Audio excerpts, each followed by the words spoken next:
नमस्कार, मैं रविश कुमार। नौकरियां नहीं है ये त्रासदी तो है, लेकिन इससे भी बड़ी त्रासदी है रोजगार मुद्दा नहीं है।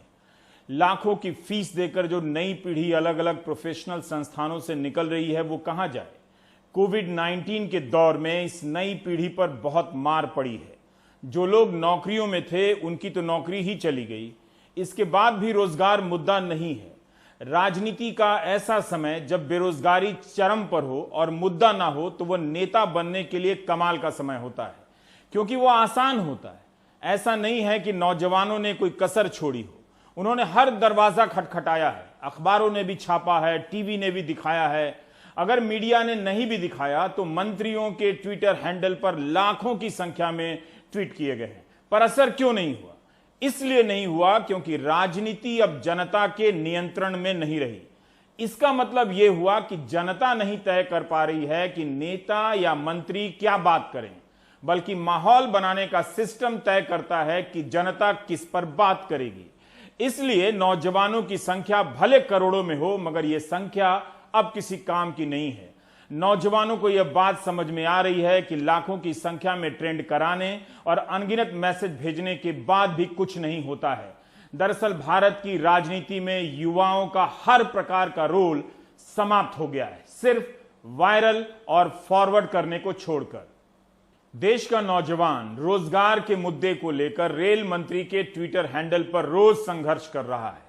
3 जुलाई को जब पीयूष गोयल ने ट्वीट किया कि कोरोना आपदा के बाद देश में स्थिति सामान्य होने लगी है, औद्योगिक क्षेत्रों में कामगारों का लौटना शुरू हो गया है, साथ ही चलने वाली ट्रेनों में बुकिंग 100% से भी अधिक है, तो आप उस ट्वीट के नीचे आए कमेंट को देख सकते हैं। नौजवानों के ऐसे कमेंट का शायद ही मंत्री जी जवाब देना चाहेंगे, लेकिन मार्च 2019 में रेलवे ने NTPC non technical popular category की वैकेंसी के फॉर्म भरे गए थे जो फरवरी में निकले थे। उसके बाद से ये नौजवान रोज पूछते हैं कि पैसे देकर फॉर्म भरा है, परीक्षा कब होगी ये तो बता दीजिए। फॉर्म भरने वालों के पास एक ही काम है, सुबह उठकर मंत्री और पत्रकारों को ट्वीट करना कि इनकी आवाज उठा दें, बता दें परीक्षा कब होगी। एनटीपीसी के पहले चरण की परीक्षा एक कंप्यूटर एग्जाम है जिसका नाम है CBT-1। फरवरी 2019 के जिस रिलीज पर छात्रों ने मार्च में फॉर्म भरे, उसमें लिखा था कि CBT-1 की परीक्षा जून सितंबर 2019 के बीच होने की संभावना है। 18 जून 2020 को प्रेस इंफॉर्मेशन ब्यूरो में रेलवे का बयान छपता है कि एनटीपीसी की जिन 35,000 पोस्ट पर 1.25 करोड़ एप्लीकेशन आए हैं, उनके इम्तिहान की काफी तैयारी कोरोना महामारी के फैलने से पहले हो चुकी थी, मगर कोविड के कारण तैयारी रोकनी पड़ी। तो क्या जिस इम्तिहान के लिए सितंबर 2019 को अपर लिमिट बताया गया था, उसके गुजर जाने के 6 महीने बाद भी इम्तिहान होना तो दूर, उसकी तैयारी भी पूरी नहीं की जा सकी।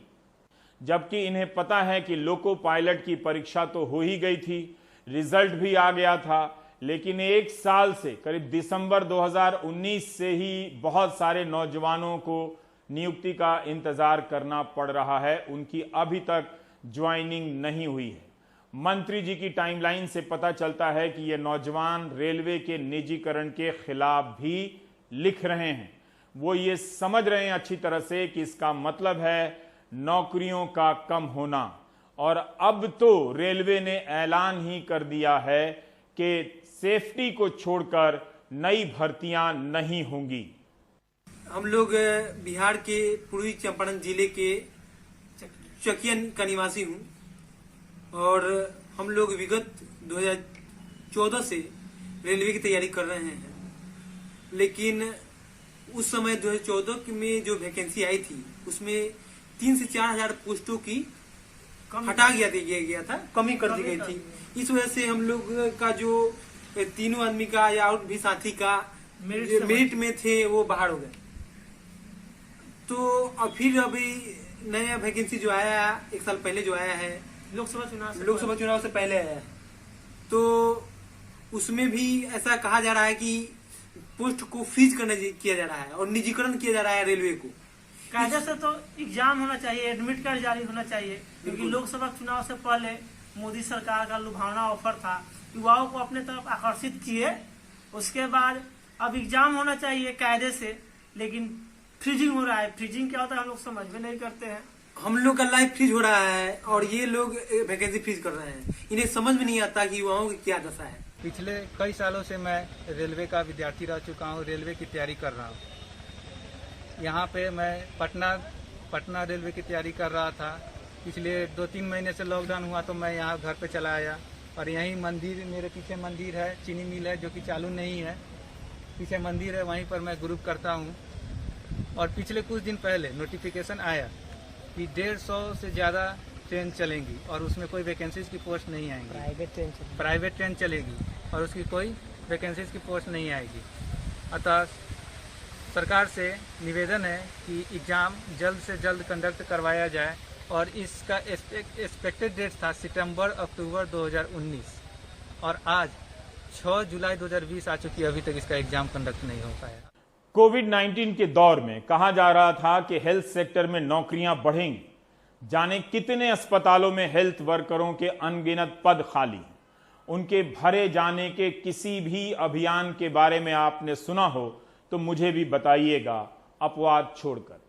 आलम यह है कि जो अभी काम कर रहे हैं उन्हीं को समय पर सैलरी नहीं मिल पा रही है। स्वास्थ्य मंत्री डॉक्टर हर्षवर्धन के ट्विटर हैंडल से आपको पता भी नहीं चलेगा कि इन 4 महीनों में सरकारी हेल्थ सेक्टर में कितनी नौकरियां आई हैं। नर्सिंग स्टाफ, फार्मासिस्ट से लेकर लैब टेक्नीशियन की भर्ती हो रही हो, ऐसा भी नहीं है। भारत में रोजगार के बारे में बात करने की समस्या यह है कि आधिकारिक डेटा नहीं है, आंकड़ा नहीं है। खाते में पैसा तो ट्रांसफर हो जाता है, वो डिजिटल इंडिया है, मगर किस किस की नौकरी गई है इसका रियल टाइम आंकड़ा नहीं दिया जाता है। ये डिजिटल इंडिया नहीं है। सरकारी सेक्टर में अगर नौकरियां बंद होने लगेंगी तो फिर नौजवान कहां जाएंगे। प्राइवेट सेक्टर का हाल वैसे ही बुरा है। स्कूलों का कारोबार हर तरह की मंदी से फूल प्रूफ था, कोई असर नहीं पड़ता था। लगता था कि इसमें उतार चढ़ाव नहीं होता है, मगर इस वक्त प्राइवेट स्कूल भी वेतन नहीं दे पा रहे हैं। बेहिसाब संख्या में प्राइवेट टीचर घर पर बैठे हैं। 4-4 महीने से सैलरी नहीं मिली है और आगे भी नहीं मिलेगी। बहुतों की नौकरी जा चुकी है। दिल्ली के 8 से लेकर 9,000 शिक्षक जो उत्तरी दिल्ली नगर में काम करते हैं, जिन्होंने कोरोना की ड्यूटी भी दी और माननीय दिल्ली उच्च न्यायालय ने उन्हें कोरोना योद्धा भी कहा है, उन शिक्षकों को वेतन नहीं मिल रहा है। हमने धरने, प्रदर्शन, भूख हड़ताल, काली पट्टी अभियान, ट्विटर, सोशल मीडिया, फेसबुक, सब जगह हर संभव तरीका अपनाया। यहाँ तक कि हमने माननीय दिल्ली उच्च न्यायालय के मुख्य न्यायाधीश जी को हजारों शिक्षकों ने मेल्स भी लिखी है हमारी आवाज़ सुनने के लिए, हमारी समस्या सुनने के लिए। डीपीएस मैनेजमेंट ने बिना किसी कारण के हमें 26 जून को नोटिस देकर के 3 महीने की निकाल दिया गया। ये और स्कूल मैनेजमेंट से जब हम लोग इस बारे में पूछ रहे हैं तो उनके पास किसी तरीके का कोई कारण नहीं दे रहे हैं, ना ही कोई वो जवाब दे रहे हैं, ना हमारी बातों का वो रिस्पॉन्ड कर रहे हैं, ना ही कुछ कह रहे हैं। इन 17 सालों में स्कूल के कई फाउंडर टीचर ने बहुत कुछ काम किया। जहां 650 बच्चों से इस स्कूल की शुरुआत हुई थी, वो अब 6,500 बच्चों के गिनती में पहुंच चुका है। जिस टीचरों ने अपने बच्चों को बहुत कुछ दिया, उन टीचरों को ये कहा गया कि हमें आपकी कोई ज़रूरत नहीं है। जब उनके बच्चे उन टीचरों के स्कूल में पढ़ने लायक हुए तो उनको कहा गया कि आपको स्कूल को आपकी कोई ज़रूरत नहीं है। इस वक्त जो ये पैंडेमिक सिचुएशन है, जिसमें प्रधानमंत्री जी ने, मुख्यमंत्री जी ने कहा कि आजकल रोजगार की सच में बहुत ज़्यादा दिक्कत है और ऐसे में जो इस देश के निर्माता हैं, जो इस देश के भविष्य निर्माता हैं, उन्हीं को आपने सड़कों पर लाके मजबूर कर दिया। आप किसी भी सेक्टर की तरफ देखिए, उदासी नजर आएगी। कोचिंग सेक्टर भी बजबजाता रहता था, खूब कमाई वाला सेक्टर, लेकिन कोचिंग संस्थान में पढ़ाने वाले टीचर भी सैलरी के लिए तरस गए। कोचिंग वालों का कारोबार ठप हो चला है। ये वो सेक्टर था जिसके छात्र एक खास तरह की परीक्षाओं की तैयारी में दिन रात खपे रहते थे। अब जब धंधा चौपट हुआ है तो ये लोग पत्रकारों को खोज रहे हैं कि कौन इनकी बात उठा देगा। जब पत्रकार ही खत्म हो रहे थे तो इन्हें होश नहीं था। वैसे पत्रकारों की भी नौकरियां जा रही हैं, उनकी भी सैलरी कम हुई है। जाहिर है सभी कोचिंग एक तरह के नहीं होते। कम आर्थिक आय वाले परिवारों के बच्चों के लिए कोचिंग अलग है, उसका हाल अलग है। माँ बाप की आमदनी घटी है तो कोचिंग की फीस पर भी असर पड़ा है। कोचिंग में पढ़ाने वाले शिक्षकों को वेतन नहीं मिल रहा है, बकाया वेतन भी नहीं मिला और निकाल दिया है। कई शिक्षकों के वेतन 1.5 लाख रुपए तक बाकी हैं। कोचिंग पढ़ाने वाले सारे शिक्षक करोड़पति नहीं होते। बहुतों का गुजारा महीने की कमाई से ही चलता है। ये पूरा क्रम टूट गया है। मैं सरकार से मेरा एक प्रश्न है सर, आपके माध्यम से उन तक पहुंचना चाहता हूं कि वो सरकार मेरी कहती है कि आत्मनिर्भर बनो, लेकिन कैसे बने? 5 महीना से रेंट बाकी है, 1 रुपया नहीं आता है। आप बिजली बिल भेज देते हैं, कहाँ से पे करें? सब्जी कहते हैं खरीदो जाके, कहाँ से सब्जी खरीदें? छोटे छोटे बच्चे हैं, उनको दूध चाहिए, कहाँ से पैसा लाएं? मकान मालिक परेशान करते हैं कि भाई रेंट दीजिए, कहाँ से रेंट दें? आज नहीं दीजिए कल दीजिए, ये भी बात हो रही है, कहाँ से दे पैसा? आप ये शिकायत कर सकते हैं कि मीडिया रिपोर्ट नहीं करता है, लेकिन क्या ये दावा कर सकते हैं कि सरकार को नहीं पता है? 4 महीने गुजर गए हैं, 24 मार्च को तालाबंदी हुई थी। हमारे पास दुनिया के अनेक देशों से उदाहरण आ चुके हैं कि वहां प्रोफेशनल, फ्रीलांस करने वाले, प्राइवेट सेक्टर में काम करने वालों से लेकर नौकरी करने वालों को कितना कितना भत्ता दिया जा रहा है। बस वहां भत्ता दिया गया है और यहां व्हाट्सएप में मीम दिया जा रहा है, उसमें भी नेहरू जी का फोटो लगाकर। किसी को नहीं पता कि सरकार से चाहिए क्या। सब चाहते हैं कि उनकी बात नहीं हो रही है। सरकार ने भी ऐसा कोई संकेत नहीं दिया है कि वह प्राइवेट टीचर से लेकर आम कलाकारों तक कोई भत्ता, उनके लिए कोई भत्ता देने वाली है।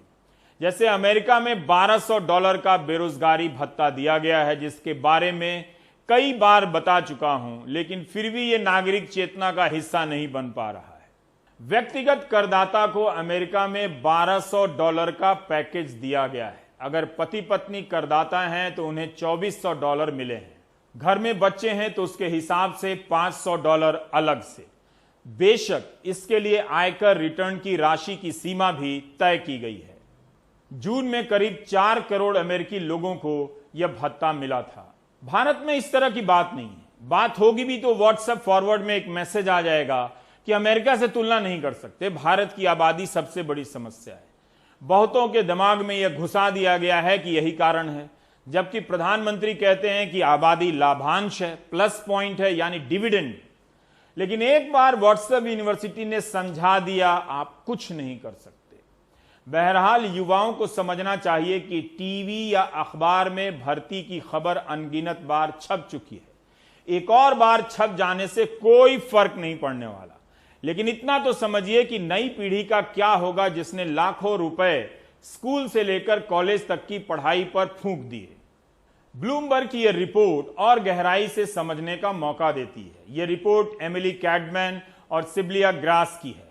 इसमें दिखाया गया है कि ऑस्ट्रेलिया, ब्रिटेन सहित कई देशों में बेरोजगारों के लिए आर्थिक पैकेज दिए गए, लेकिन इसके बाद भी 1996 के बाद पैदा हुई नई पीढ़ी, जिसे जनरेशन Z कहते हैं, उसे कोई लाभ नहीं हुआ, क्योंकि हाल के दशक में कॉन्ट्रैक्ट और कैजुअल नौकरियां ज्यादा हो गई थीं। आर्थिक पैकेज की शर्तों के अनुसार 15 से 24 साल के युवा इसके दायरे से बाहर हो गए। उन पर ज्यादा पड़ी मार तो 24 से 44 साल के लोगों पर भी पड़ी, लेकिन 24 साल तक के युवाओं की आबादी का 1/3 हिस्सा ऑस्ट्रेलिया में पैकेज के दायरे से बाहर हो गया, जहां $180 बिलियन अमेरिकी डॉलर का पैकेज दिया गया है। इसके बाद भी 15 से 24 साल के युवाओं में बेरोजगारी 16% बढ़ गई है, जबकि 25 साल से ऊपर के नौजवानों में बेरोजगारी 5.5%। ब्रिटेन में 18 से 24 साल के नौजवानों में 1/3 ने अपनी नौकरी खो दी है, 35 से 45 साल की तुलना वाले नौजवानों के। भारत में बगैर राजनीतिक प्रवक्ताओं के आप रोजगार पर बात ही नहीं कर सकते, क्योंकि वे आएंगे बहस करने रोजगार पर, लेकिन तुरंत बहस को ले जाएंगे लद्दाख पर। नतीजा, राजनीतिक प्रवक्ता रोजगार पर बात करने से बच जाते हैं। दूसरी तरफ लोगों को जब बात करने का मन करता है, ख्याल आता है कि बेरोजगारी है, पैसे आए नहीं हैं, तो व्हाट्सएप में कुछ और फॉरवर्ड आ जाता है जिसमें नेहरू की तस्वीर होती है, लोग उसमें उलझ जाते हैं। भारत में रोजगार के मुद्दे को मात्र 5-6 मीम की सप्लाई से आप 2 सेकंड में खत्म कर सकते हैं। आखिर क्यों 9 जून से 29 जून के बीच 20 लाख लोगों को कर्मचारी भविष्य निधि EPFO के खाते से पैसे निकालने पड़े हैं? यह वो समय है जब नौकरी की आस धुंधली हो गई है और सैलरी मिलने की प्यास बढ़ गई है। बड़ी संख्या में लोगों को 4-4 महीने का पगार नहीं मिला है। लाइव मिंट के प्रशांत नंदा की यह रिपोर्ट बता रही है कि 1 अप्रैल से लेकर 55 लाख लोगों ने कर्मचारी भविष्य निधि से पैसे निकाले हैं। ये वो लोग हैं जो सैलरी पाते थे। प्रशांत नंदा की रिपोर्ट के अनुसार पिछले 3 हफ्ते से हर दिन 1 लाख लोगों ने EPFO भविष्य निधि से पैसे निकाले हैं। अगर नौकरी होती तो क्या लोग अपने भविष्य के लिए रखे गए, बचाए गए इस पैसे को निकाल कर खाते? रिपोर्ट के मुताबिक 15 से 50 हजार तक कमाने वालों ने भी बड़ी संख्या में पैसे निकाले हैं। यह वो तबका है जिसकी नौकरी जाने के बाद मिलने के आसार कम हो गए हैं।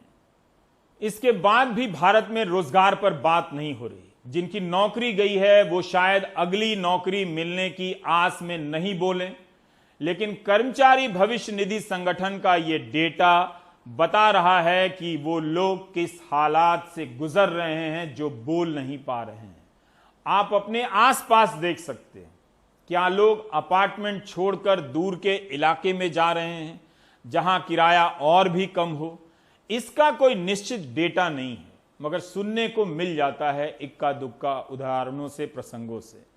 Centre for monitoring Indian economy का नया डेटा आ गया है। तालाबंदी खुलने के बाद जून में लोगों को काम वापस तो मिला है, मगर पिछले साल जून की तुलना करें तो अभी भी 30% कम मिला है। जून में 7 करोड़ लोगों को काम मिला है, यानी वापस लौटा है काम उनके पास। इनमें से 4.5 करोड़ छोटे दुकानदार हैं, कारोबारी हैं और दिहाड़ी मजदूर हैं, यानी 63% काम असंगठित क्षेत्र में ही लौटा है। लेकिन दुकानों के खुल जाने का यह मतलब नहीं कि खरीदारी बढ़ने लगी है। स्वरोजगार वाले लोग हैं, अपनी दुकान जो बंद थी वो बस अब खोल ली है, वहां बैठे हैं। इसका मतलब यह नहीं कि धंधा फिर से चालू हो गया है, उसी तरह से चालू हो गया है। हमें देखना होगा कि महानगरों में असंगठित क्षेत्र में जो रोजगार लौटा है उसकी प्रवृत्ति क्या है, गांवों में क्या है। सैलरी वाले क्लास में काम की वापसी की प्रक्रिया बहुत ही धीमी रफ्तार से चल रही है। CMIE के डेटा के अनुसार अप्रैल में सैलरी वाली 1,77,00,000 नौकरियां चली गई थी। मई में यह संख्या बढ़कर 1,78,00,000 हो गई। जून में 39 लाख सैलरी वाली नौकरियां वापस आ चुकी हैं, लेकिन यह वृद्धि न्यूनतम है। जून में 7 करोड़ काम वापस मिलने लगे हैं, लौटे हैं। इनमें से 5.5% ही सैलरी वाली नौकरियां हैं, जबकि हर तरह के काम में सैलरी वाली नौकरी का हिस्सा 21.3% है। और इस पर बात करने के लिए हमारे साथ मौजूद हैं centre for monitoring Indian economy के महेश व्यास जी, जिनका डेटा समय समय पर रोजगार को लेकर आता रहता है। महेश जी, हम आपका ये रिपोर्ट देख रहे थे आपकी। हम यही जानना चाहते हैं कि जो आपने बताया है कि जो सैलरी वाला सेक्टर है उसमें नौकरियां कम वापस आई हैं। हम थोड़ा और डिटेल जानना चाहते हैं कि जिनकी नौकरियां वापस आई हैं क्या वो उसी सैलरी पर काम कर रहे हैं, और जिनकी नहीं आई है उसकी अनुमानित संख्या क्या होगी? जो नौकरियां वापस आई है, हमारा ये अनुमान है, ठोस डेटा नहीं है अभी तक, वो डेटा इकट्ठा किया जा रहा है, लेकिन हमारा ये अनुमान है कि जो नौकरियां वापस आई हैं या जिनका कारोबार वापस शुरू हुआ है उनकी आमदनी जरूर घटी ही होगी, क्योंकि इकोनॉमी ने इतना अभी तक जोर नहीं पकड़ा है या उतना इकोनॉमी शुरू नहीं हुआ है कि सारे लोगों को नौकरियां उसी वेतन पर दिया जाए जितना कि पहले मिलता था। तो हमारा ये अनुमान है कि लोगों की मजबूरी थी कि 2 महीने तक नौकरी नहीं मिलने के बाद में कम वेतन पर भी काम करने को वो राजी हुए हैं। इसका सही अनुमान तो हमें केवल अगस्त के महीने में मिलेगा जब ये डेटा कलेक्ट होकर के बाहर आएगा, लेकिन अभी केवल इतना कह सकते हैं कि लोगों को नौकरियां मिली है या उनको रोजगार मिला है, लेकिन वो वेतन शायद उतना नहीं होगा जितना पहले मिलता था। एक और चीज हम जानना चाहते हैं कि क्या आपके डेटा में ये झलक रहा है, ये बात झलक रही है कि नई नौकरियां कितनी हैं? जैसे हमने ब्लूमबर्ग में एक रिपोर्ट देखी कि ऑस्ट्रेलिया में या ब्रिटेन में जो 15 से 24 साल वाले लोग हैं, एक है असंगठित क्षेत्र वाले काम और एक है सैलरी वाला काम, जिसके लिए भारत के एक तबके का ज़्यादातर बच्चा प्राइवेट स्कूलों में जाता है, महंगी फीस देता है, फिर प्रोफेशनल कोर्स करता है। उस सेक्टर के लिए सैलरी वाली नौकरियां, जिसको करियर कहते हैं, उसके स्वरूप में कोई चेंज दिख रहा है? लग रहा है कि वो लोग ज़्यादा सफ़र कर रहे हैं? कम से कम भारत में तो ये हाल है कि नौकरियां जो पहले आई हैं वो करीब करीब पूरी की पूरी अनऑर्गेनाइज सेक्टर की ही आई है। तो जैसे हमने देखा कि मई के महीने में करीब 2 करोड़ नौकरियां वापस आई। 122 मिलियन यानी कि 12 करोड़ नौकरियां घटने के बाद अप्रैल में, मई में 2 करोड़ नौकरियां वापस आई। उनमें से 1.4 नौकरियां, 1 करोड़ 40 लाख नौकरियां तो अनऑर्गेनाइज सेक्टर के इनफॉर्मल जॉब्स की ही थी, और जो सैलरीड जॉब्स थी मई के महीने में वो और घट गई। मतलब कि पहले 17.7 मिलियन या 1.77 करोड़ जॉब्स गई थी, वो 1.78 करोड़ जॉब्स हो गई मई के महीने में। अब जून में हम ये पाते हैं कि नौकरियां काफी वापस आई है, हमें कहना चाहिए कि नौकरी तो नहीं लेकिन रोजगार काफी वापस आई है। नौकरी तो उसकी जो सैलरी जॉब वाले जो रोजगार वापस आया है वो मोस्टली अनऑर्गेनाइज सेक्टर का है। दोबारा 7 करोड़ नौकरियां वापस आई हैं या 7 करोड़ रोजगार वापस आए हैं। उसमें से 4.4 करोड़ फिर से इनफॉर्मल जॉब्स ही है। सैलरी जॉब जो है वो बहुत कम, केवल करीब 39 लाख नौकरियां वापस आई। तो अब भी वही लोगों को नौकरी मिल रही है या रोजगार मिल रहा है जिनको नौकरी नहीं ढूंढनी पड़ती है, उनको केवल दोबारा ठेला लगाना पड़ता है। तो पहले मैं ठेला नहीं लगा सकता था क्योंकि पाबंदी थी, लॉकडाउन था। अब ये पाबंदी हट गई है तो मैंने ठेला दोबारा लगा लिया, या मैंने मेरी पान बीड़ी की दुकान दोबारा शुरू कर दी, या मैंने वो जो छोटा मोटा काम था मैं करता था प्लम्बर का या कूली का, वो दोबारा करना शुरू कर दिया। मैंने हमाली का काम दोबारा शुरू कर दिया। तो ये जो इनफॉर्मल रोजगार है वो खास करके वापस आया है। जो नॉर्मल नौकरियां हैं वो उतनी वापस नहीं आई। और इस इनफॉर्मल असंगठित क्षेत्र के रोजगार में भी क्या ये उभर कर आ रहा है कि उन्होंने ठेला तो लगा लिया है, दुकानें तो खोल ली है कपड़े की या मिठाई की, लेकिन कोई खरीदार नहीं है? एनेक्डोटल एविडेंसेस जो हमें मिल रहे हैं, जो हमें खबरें मिल रही हैं हमारे फील्ड स्टाफ के जरिए, वो यही बताती हैं कि दुकानें तो खुली है कुछ कुछ शहरों में, लेकिन रोज मतलब वो जो खरीदार हैं, जो कस्टमर्स हैं, वो नहीं दिखाई देते हैं। तो वाजिब है कि तो आमदनी कम ही होगी। दुकान तो खोल दिए हैं लेकिन कोई खरीदार नहीं। आपके डेटा में ये भी है कि गांव में खेती में काफ़ी मजदूरी बढ़ी है। मैं ये जानना चाहता हूं कि पिछले वर्षों की तुलना में कितनी बढ़ी है, और जब ज़्यादातर लोग लौट कर गए तो खेती के प्रतिशत में कितना ज़्यादा वृद्धि हुआ होगा धान की रोपनी में, और क्या इसका असर मजदूरी के दर पर भी पड़ा? जैसे खेती में काम तो मिला लेकिन मजदूरी घट गई। काफी फर्क पड़ा है इसके अंदर। पूरे ग्रामीण क्षेत्र को देखें या केवल एग्रीकल्चर को देखें, दोनों तरफ से वहां पर काफी सुधार हुआ है। दो कारण हैं उसके।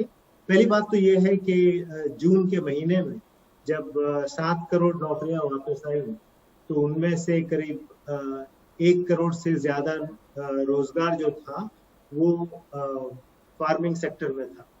तो वहां पर काफी ग्रोथ हुआ है ये फार्मिंग सेक्टर में। और उसके दो कारण हैं। पहली बात तो ये है कि ग्रामीण क्षेत्रों में रोजगार बढ़ा है क्योंकि सरकार ने मनरेगा के जरिए से काफी नौकरियां दी हैं लोगों को। मई के महीने में 56 करोड़ पर्सन डेज की नौकरियां उपलब्ध की गई थी, और ये एक रिकॉर्ड है। ये किसी भी महीने में आप देख लो उसके तुलना में ये करीब करीब दुगना है। मई में जितना रोजगार मनरेगा में दिया गया उससे आधा भी बहुत कम 1-2 महीने जहां पर ऐसा दिया गया।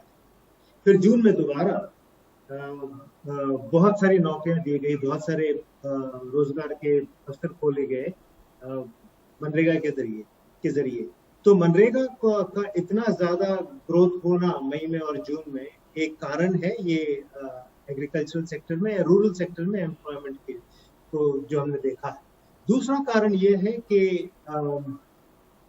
इस जून के महीने में जो खरीफ क्रॉप की सोइंग जो हुई है वो पिछले साल के मुकाबले दुगना है। और ये काफी प्रांतों में हमने देखा है, तेलंगाना में है या और भी काफी जगहों में है, झारखंड में भी है। काफी जगह जहां पर पहले इतना सोइंग नहीं होता था जून के महीने में, वो अब बहुत बढ़ गया है। तो ये सोइंग का बढ़ जाना और मनरेगा का जॉब अपॉर्चुनिटीज मिल जाना, इन दोनों के कारण ग्रामीण क्षेत्रों में एम्प्लॉयमेंट बहुत ज्यादा बढ़ गया। लेकिन आप कह रहे हैं कि ये अस्थायी है, देखना होगा कि जुलाई में कितना ये कंटिन्यू करता है, और मजदूरी पर भी असर पड़ा है। महेश जी, आप इतने लंबे समय से 2-3 सालों से रोजगार के क्षेत्र में आ रही गिरावट का अध्ययन कर रहे हैं। आपको बहुत सारे युवा ये भी जानना चाहते होंगे कि उनके लिए फिर क्या संदेश है, वो कौन सा सेक्टर है जहां पर उनके लिए कोई नए मौके बन रहे हैं, या आप किसी भी सेक्टर में नए मौके नहीं बन रहे हैं, और उन्हें भी अब खुद को नौकरी छोड़कर मनरेगा या अन्य दूसरे असंगठित क्षेत्र के काम के लिए तैयार कर लेना चाहिए। ज़रूर 2019 के चुनाव के समय में पकौड़ा बेचने की बात का मजाक उड़ाया गया, लेकिन अब वो हकीकत होता नजर आ रहा है। हमें उम्मीद करना चाहिए कि ऐसा ना हो, लेकिन कुछ बहुत ब्राइट नजर नहीं आ रहा है। मुझे तो बहुत दिक्कतें नजर आ रही हैं। तो मेरे ख्याल से युवा पीढ़ी को हमें ये कहना चाहिए कि थोड़ा संयम रखें, थोड़ा और वक्त लगेगा। इकोनॉमी की हाल कुछ ज्यादा अच्छी नहीं है, काफी बुरी है। अभी हमने जून वाले क्वार्टर में देखा है कि नया इन्वेस्टमेंट्स कोई नहीं आ रहा है, कोई नया फैक्ट्री नहीं लगा रहा है। तो मनरेगा की नौकरी कब तक हमें संभाले रखेगी, और उसमें कितना वेतन मिलता है, कोई विशेष ऐसा वेतन भी नहीं मिलता है। तो सामने तो मुझे आते 1 साल के लिए युवा के लिए दिक्कतें ही नजर आ रही हैं। तो बेहतर ये रहेगा कि वो ये देखें कि कैसे अपने स्किल्स को और मजबूत कर सकें और कैसे थोड़ा संयम रखें ये अंधेरा बहुत ज्यादा देर तक तो नहीं चल सकता, कहीं ना कहीं जाकर के तो उजाला दिखेगा ही। फिलहाल तो अपने स्किल्स को मजबूत करें, अपनी पढ़ाई जरा और मजबूत करें, संयम रखें, और हो सकता है 1.5-2 साल के अंदर फिर से उजाला आए। जी, एक और चीज़ हम जानना चाहते हैं कि अभी जो आत्मनिर्भर भारत के तहत जो स्थानीय चीज़ों को प्रमोट करने की बात कही गई है, उसमें आपको कितनी संभावना नज़र आ रही है? ऐसा भी नहीं था कि स्थानीय चीज़ें बिक नहीं रही थी, उनका कारोबार ज़्यादा नहीं था। एक ऐसे समय में जब डिमांड की क्षमता नहीं है, लोगों के पास नौकरी नहीं है, जैसे अब वकील लोग ही हैं जो रोज़ाना कमा लेते थे, उनमें से कुछ अच्छा कमा लेते थे, उनकी कमाई बंद हो गई है। प्राइवेट टीचर की कमाई बंद हो गई है। जो इंश्योरेंस का और म्यूचुअल फंड बेचा करते थे, उनकी कमाई बंद हो गई है। तो रोज़ महीने में कोई 50,000 कमाने वालों का जो तबका था, जो खर्च करता था, वो उसका मनोबल इस वक्त तो टूटा हुआ है, वो ज़रूरी चीज़ें ही खरीद रहा है। तो आपको लगता है कि कुछ ऐसा इसमें टर्न अराउंड करने की क्षमता है इस सेक्टर में? अपने आप तो कोई टर्न अराउंड होने वाला नहीं है। कोई मार्केट फोर्सेस प्ले नहीं कर रही है जो कि इस टर्न अराउंड को अपने आप कर ले। जरूरी बनता है कि सरकार को ही कदम उठाने पड़ेंगे कि डिमांड दोबारा क्रिएट करें। जो मनरेगा में एक्सपेंडिचर हो रहा है, उससे कुछ डिमांड तो क्रिएट होगी, रूरल सेक्टर में डिमांड क्रिएट होगी, और उसके चलते कुछ सेक्टर्स में एफएमसीजी सेक्टर्स जैसे हैं, fast moving consumer good sectors हैं, वहां पर कुछ ग्रोथ नजर आएगी। लेकिन ये काफी नहीं है, और ये ज्यादा देर तक नहीं चल सकता। केवल मनरेगा की सरकार को एक मीडियम टर्म स्कीम बनाना जरूरी है। ये बहुत आवश्यक है कि केवल एक शॉर्ट टर्म मनरेगा में एक सोल्यूशन दे दिया, वो तो ठीक है अभी के लिए, लेकिन आगे चल करके क्या हो। जो ग्रामीण कल्याण रोजगार योजना स्कीम है, उसमें 50,000 करोड़ लगाने की बात है, लेकिन वो तो फ्रंट लोडिंग ऑफ एक्सपेंसेस है। अक्टूबर के बाद क्या होगा, फिर सरकार के पास पैसा नहीं होगा। तो एक मीडियम टर्म और एक लॉन्ग टर्म प्लान सरकार को ही बनाना पड़ेगा। ये मार्केट फोर्सेस से तो ठीक नहीं होने वाला है, बहुत ज्यादा देर लग जाएगी, बहुत ज्यादा नुकसान हो जाएगा। बहुत बहुत शुक्रिया महेश व्यास जी, रोजगार पर बात करने के लिए हमसे। आपका बहुत बहुत शुक्रिया। अब हम लेंगे ब्रेक के बाद बात करेंगे कानपुर के विकास दुबे की।